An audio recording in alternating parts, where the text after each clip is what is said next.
Hello everyone, मेरा नाम doctor Anand Kumar Sharma है। Rank 62 CSE 2018।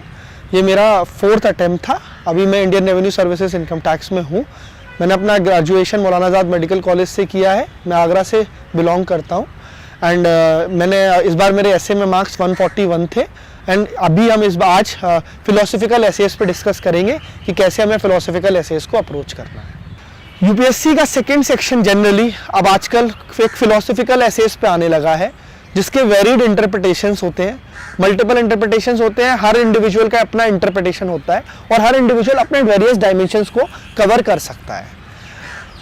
बट इसका बहुत इंपॉर्टेंट एस्पेक्ट है कि इस एसे में भी आपको डाइवर्सिटी मेंटेन करनी है, जैसे कंटेम्प्रेरी एसे में करनी होती है। डाइवर्सिटी अगर आप एक सिंगल एस्पेक्ट पे ही, सिंगल डोमेन पे ही आप इंटरप्रिटेशन रखेंगे तो वो फिर आपको मार्क्स फेच नहीं करेगा। तो इस ऐसे की भी स्ट्रैटेजी फॉर्मेट हम थोड़ा वही कंटेम्प्रेरी वाला जैसे हमने डिस्कस करा कि इंट्रोडक्शन, बॉडी और कंक्लूजन होगा। Introduction we start with a quote, with a fact और even with a story we can also start. अपनी हम स्टोरी से स्टार्ट कर सकते हैं और फिर बॉडी में आएगा हम किन डायमेंशंस को कवर करेंगे। देन उसके बाद एक पैराग्राफ आएगा जो कनेक्ट करेगा आपको बॉडी से। वो पैराग्राफ जनरली एक एग्जाम्पल होता है, रियल लाइफ इंसिडेंट्स होता है या फिर कोई स्टोरी हो सकती है जो आपने क्रिएट करी है। अब सबसे पहले ये डिस्कस करते हैं कि जो ऐसे है उसमें सिलेक्शन में भी मैंने वही क्राइटेरियाज बताए हैं कि आप जिसमें कितने मैक्सिमम एग्जांपल्स, कोट, फैक्ट्स या अपने कंटेंट को रिच कर सकते हो, उस ऐसे को आप चुनिए। ये नहीं कि आपने बहुत कॉमनली कोट सुना हो और हो सकता है आप उस पर ज़्यादा डायमेंशंस नहीं कवर कर पाए, लेकिन एक ऐसा चीज़ है जिसमें आप डायमेंशंस बहुत ज़्यादा कवर कर सकते हैं, तो वो बहुत इंपॉर्टेंट पार्ट है। इसको आप अलग अलग तरीके से कर सकते हैं। तो ये हम इस पे जो फिलोसफिकल एसेज है, एक तो इसमें ये पार्ट है। दूसरा पार्ट इसमें है कि आप इंटरप्रिटेशन कैसे वेरी कर सकता है, तो इसको हम थोड़ा एग्जांपल से डिस्कस करते हैं कि जो डायमेंशंस है वो कैसे वेरी कर सकते हैं। For example, there was a essay in 2015, dreams that should not let India sleep.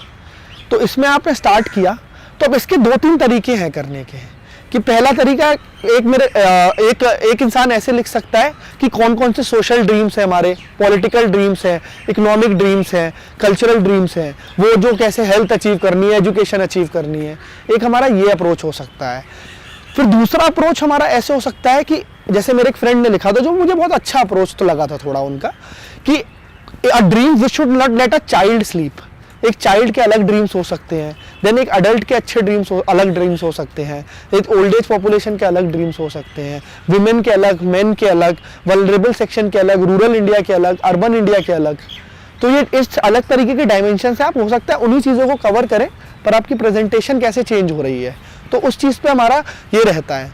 तो जो ऐसे हैं फिलोसफिकल ऐसे, उसकी खास बात क्या आती है, इसमें आपकी क्रिएटिविटी बहुत ज़्यादा मैटर करती है। आप जितना क्रिएटिव होंगे, जितना मल्टीपल तरीके से, जितने वेरिड तरीके से सोचेंगे, वो आपको मार्क्स ज़्यादा फेच करेगा।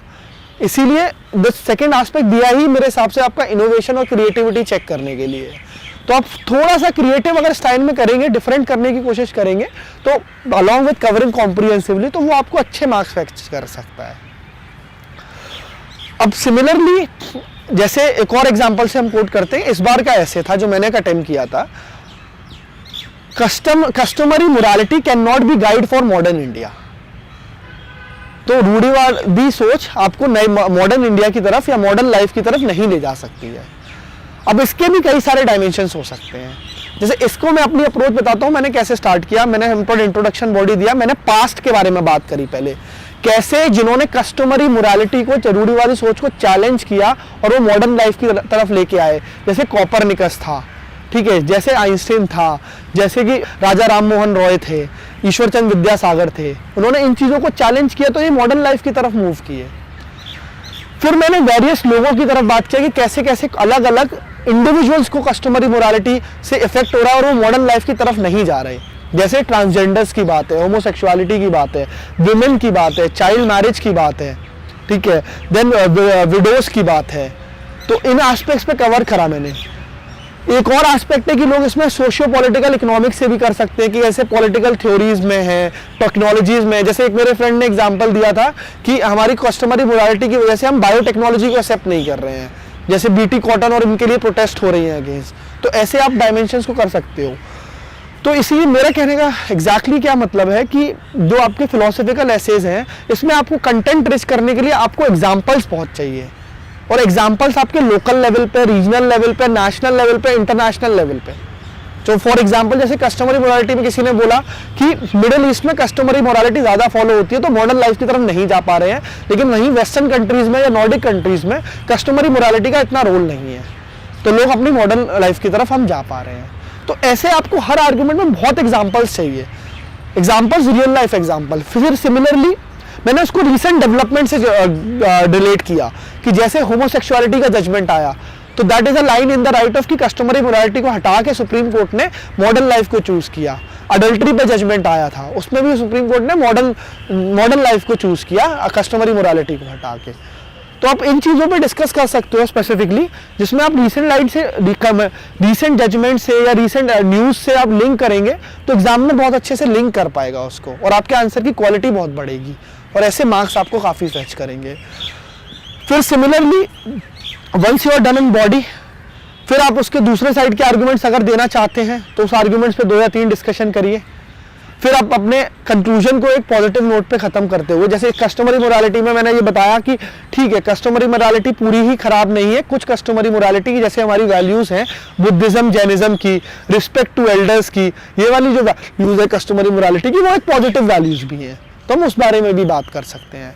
एंड देन फाइनली एक्सेप्ट करते हुए कि हम कस्टमर मॉडर्न लाइफ के लिए हमें क्या क्या रिक्वायरमेंट जो हैं उनको आप कैसे डिफाइन करेंगे, उसको आप कैसे अचीव कर सकते हैं कि हमें कॉन्स्टिट्यूशन को फॉलो करना चाहिए, लिबरल वैल्यूज़ की तरफ जाना चाहिए। अच्छा, एक और चीज़ है जो एक ऐसे है स्पेसिफिकली फिलोसफिकल एसेज में, आप ना जो आर्ग्यूमेंट है आप डिफाइन कर दीजिए कि आपको कस्टमरी मोरालिटी क्या लगती है और आपको मॉडर्न लाइफ क्या लगती है। या जैसे development is not engendered when it is endangered, तो आप इसमें डेवलपमेंट के बारे में बताइए कि आपका एस्पेक्ट क्या है डेवलपमेंट का। सिमिलरली एक ऐसे था कि modern women is a myth, empowerment of a women is a myth in new India, या the achievement of a new women is a myth in new India. तो आप इस केस में स्टार्टिंग के पैराग्राफ में ये मेंशन करेंगे कि आपके हिसाब से न्यू इंडिया क्या है और न्यू वुमेन क्या है, ताकि एग्जामिनर को समझ आए कि आप क्या अंडरस्टैंड किए हो इन चीज़ों से, कि आपके लिए मॉडर्न लाइफ का मतलब क्या है, कस्टमरी मोरालिटी का मतलब क्या है, न्यू इंडिया का मतलब क्या है, न्यू वुमेन का मतलब, जो उसके कीवर्ड्स हैं उन कीवर्ड्स को आप एक्सप्लेन करिए कि आपका इंटरप्रिटेशन किन किन डायमेंशंस में जा रहा है, क्योंकि उसका कोई ऑब्जेक्टिव आंसर नहीं होगा, वो सब्जेक्टिवली वैरी करेगा। तो जो आपके इंटरप्रिटेशंस हैं आप उस इंटरप्रिटेशन को उसमें कवर करेंगे, ताकि आप बता पाए एग्जामिनर को कि मैं इन डायमेंशंस में, इन एरियाज में फोकस करके अपने ऐसे को वो करूँगा। अब थोड़ा dos and don'ts philosophical essays के डिस्कस कर लेते हैं। पहला वही कि आपको चूज किस बेसिस पे करना है।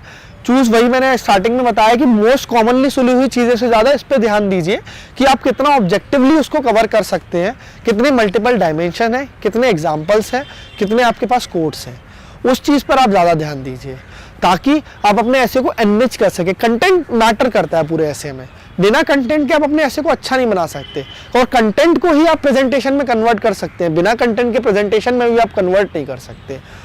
डोंट्स में आपका बेसिकली, और डूज एंड डोंट्स जो कंटेम्प्रेरी वाले एसेस के हैं वही यहाँ पे भी अप्लाई होंगे।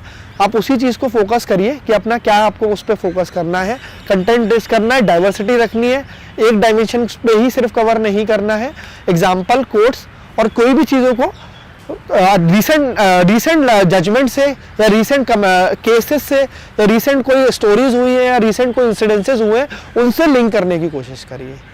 तो इस तरीके से आप अपने फिलोसफिकल एसे को अच्छा स्ट्रेंथ में कन्वर्ट कर सकते हैं। So this was about philosophical essays कि कैसे हमें डूज एंड डोंट्स हैं, किन किन चीज़ों को कवर करना चाहिए। तो आई होप कि आपको अंडरस्टैंडिंग थोड़ी क्लियर हुई हो ऐसे से related, and I wish you all the best. आप भी अच्छे मार्क्स स्कोर करें। Thank you.